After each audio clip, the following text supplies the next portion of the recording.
Расул Қамзатов, ана тілі. Адам деген не көрмейді түсінде, жатыр екен бүгін қабір ішінде. Дағыстанның кең аңғары күн ыстық, көкірегінде орнаған бір тыныштық.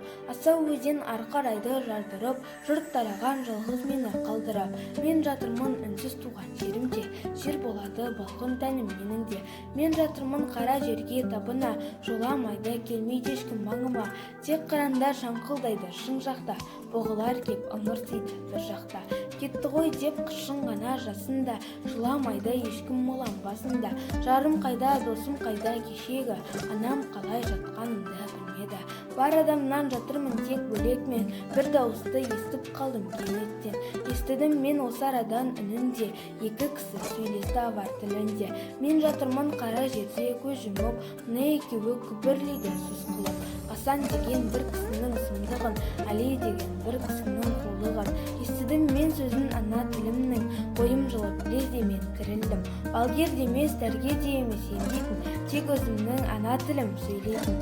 Өзге бір тіл емдер басқаларында, мен онымен айта алмаймын әнімді. Егер тілім ертең болса құрымақ, мен дайынмын өлуге.